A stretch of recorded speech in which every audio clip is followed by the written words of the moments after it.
दा बावैसो मिडियायाव जोंनि BPFनि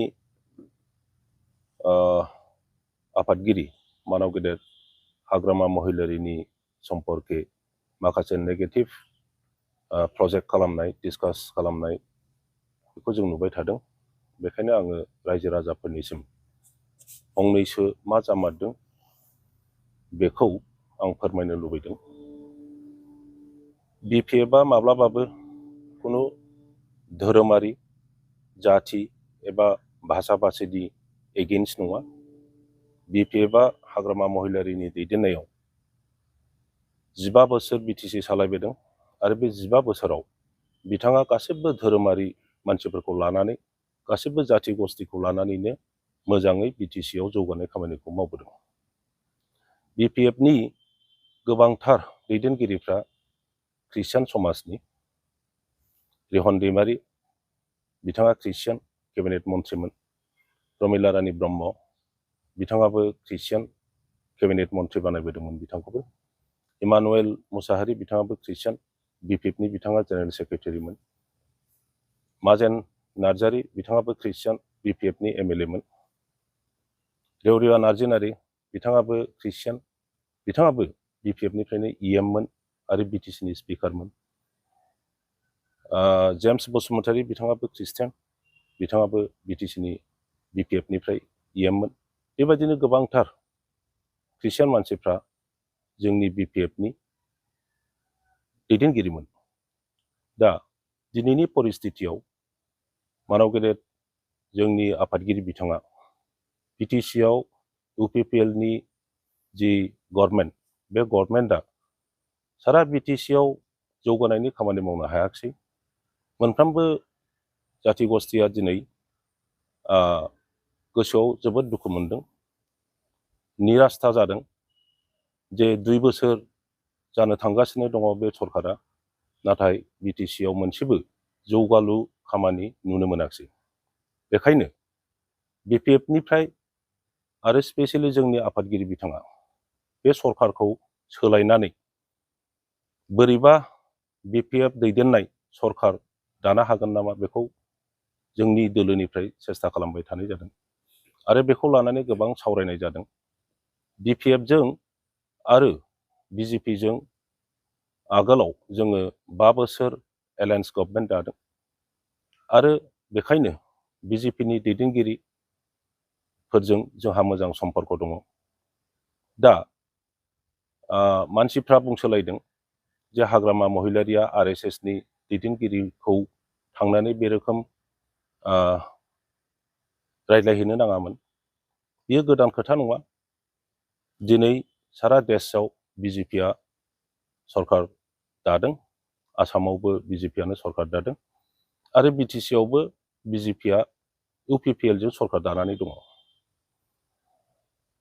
UPPLनि दैदेनगिरि बिथांमोनहा सरकारखौ सालायनायनि बेलायाव जेब्लाबो बर' दैदेनगिरि प्रमद बर'निफ्राय आरम्भ खालामनानै बयबो BJPनि दैदेनगिरिफोरजों अखानायब्लानो रायलायो आरो RSSनि दैदेनगिरिफोरखौबो लोगो मोनफ्लायबाय थायो।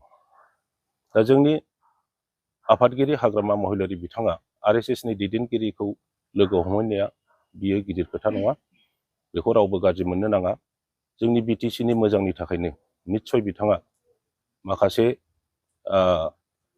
आइडिया लानानै बा मोजांनि थाखाय बिथाङा हयथ' बे खामानिखौ मावहैदों। आं दहायनो बुंखाबाय जे BPFआ खुनु धोरोमारि मानसिफोरनि एगेन्स्ट नङा, खुनु जाथि गस्थिनि एगेन्स्ट नङा। दा मा परिस्थितियाव जोङो टिभियाव नुनाय बायदि ख्रिस्टाननि सम्पर्के लिरनाय जादों, बेखौ आं सानो जे BPFखौ धंस' खालामनो एबा हाग्रामा महिलारिखौ धंस' खालामनो, बिनि इमेजखौ गाज्रि खालामनो माखासे मानसिफ्रा षड़यन्त्र खालामबाय थादों। हयथ' RSSनि दैदेनगिरिफोरखौ लोगो हमनायाव सोरबा बिथांखौ धंस' खालामनो नागिरनाय मानसिया बाहागो लाफादों आरो जों बयबो BPFनि मानसिफ्रा, BPF मोजां मोनग्रा आरो दैदेनगिरिफ्रा बयबो मिथिगौ जे हाग्रामा महिलारि बिथाङा माबायदि मानसिफोरजों रायलायो, बियो अनेस्टलि रायलायो, मानसिफोरखौ बिश्वास खालामो। हयथ' बे सिटिआव सोरबाया षड़यन्त्र खालामनानैनो बेखौ लिरदेरना होदों आरो लिरदेरना होआखैमोनब्ला, बे षड़यन्त्र गैयामोनब्ला, बे लाइजामा हम मिनिस्टारनो होनाय लाइजामा माबोरैहाय लोगो लोगो आसामनि मिडिया मानसिफोरनि आखाइ आखाइ बोरै सौफैखो? बेनिफ्राय मोनसे प्रुफ जायो जे जाय मानसिया बेखौ लिरदेरहोदों बेहा बे कनस्पिरेसिया दंखायोमोन आरो बिपिएफखौ धंस खालामनो जोंनि गेजेरावहाय भुल बुजाबुजि लाबोनो थाखायनो बे षड़यन्त्रनि खालामनानै उद्देश्यखौ लानानैनो मिडियायाव इमिडियेटलि बेखौ सार्कुलेट खालामनानै होदों। आङो जोंनि रायजो राजाफोरनिसिम आं खावलायो बेखौ लानानै जेन' भुल बुजाबुजि जाया, जोंनि आफादगिरिनि सायाव भुल बुजिया आरो बिपिएफ पार्टिखौ भुल बुजिया। जोङो जेब्लाबो रायजो राजानि मोजांनि थाखायनो मावलांबाय थागोन। बेखौ ओरैनो मानसिफ्रासो सानदों, नाथाय जों मिथिगौ बिपिएफआव बे रोखोम डिसकासनबो जायाखै, सावरायनाय जायाखै आरो हाग्रामा महिलारिया गाव दानाय, गाव सालायबोनाय बे बिपिएफ हान्जाखौ नागारनानै गुबुन हान्जायाव थांनायनि खुनु मतलबबो गैया आरो जोंनि मिथिनायाव, जोंनि बुजिनायाव बियो बिजेपि जाया। मोनसे आरो माने क्लियार जादों, मानो लोगो हमनो मादों आसलते? बिजेपि एबा आरएसएसनि नेताफोरजों हाग्रामा महिलारिखौनो बुं, आंखौनो बुं, चन्दन ब्रह्मखौनो बुं, प्रमिला रानी ब्रह्मखौनो बुं, रिहन दैमारिखौनो बुं एबा बिपिएफनि दैदेनगिरिफोरखौनो बुं, आगोलाव एलायन्स गभर्नमेन्ट थानाय समावहाय जोंहा मोजां सम्पर्क दङमोन आरो जों जेब्लानो सुबिदा मोनो बिटिसिखौ बोरै मोजाङै सालायनो, आसामखौ बोरै मोजाङै सालायनो, बिनि रायज्लायनाया जाफ्लेबाय थायोमोन। दा बिटिसिआव जिहेतु इउपिपिएल सरकारा रायजो राजानि मोजां मावनो हायाखै, बेखायनो बे सरकारखौ बोख्लायनानै बिजेपि आरो बिपिएफ एलायन्स खालामनानै गोदानै सरकार दानानै मोजाङै सालायनो आरो ओनसोलाव जौगानायनि हाबा मावनो बे उद्देश्यखौ लानानैनो बिथाङा निस्सय सावरायनो थांदों।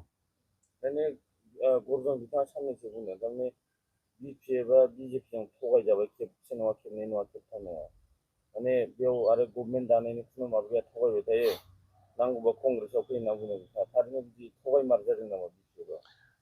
बिथाङा जिहेतु कंग्रेसनि सासे मावथि, बिजेपिआ थांनाय इलेक्सनाव जिहेतु जोंजों सहाय सहযোगिता होलायाखिसै, आगोलाव एलायन्स 5 बोसोर दंमोनब्लाबो थांनाय इलेक्सनाव जोंजों एलायन्स खालामाखिसै। बे खारनाव निस्सय बिथाङा बेखौनो बुंनो नागिरदों, बिजेपिआ जिहेतु बिपिएफजों गैला, बिपिएफआ बिजेपिनि खाथियाव थांबाय थानायनि जुक्ति गैया। बे खोथाखौ बिथाङा निस्सय रायजो राजानि सिगाङाव बुंनो नागिरदों। बियो जोंनि बिपिएफ दोलोनिसो इसु। दा बे इसुखौ मा खालामनाया मोजां, मा रोखोम राजनितिखौ लांनांगोन, बेखौ जोंहा दल दङ आरो बे बिपिएफ दलनि नेताफोरनि गेजेराव बेखौ सावरायलायनानै खालायगोन। दिनैनि दिनाव बिजेपि जानाय एबा कंग्रेस जानाय बिनि बिपिएफआ सावरायाखै, नाथाय जों मिथिगौ जोंनि बिटिसिआव मोजाङै जुदि जौगानायनि खामानि मावनांगौब्ला, जोंनि राजनितिखौ सास्टेन खालामनांगौब्ला, जोङो बबेबा मोनसे बिग फर्स, माने बिग पलिटिकेल पार्टिजों जोङो एलायन्सआव थानांगोन एबा जों थाखागोन।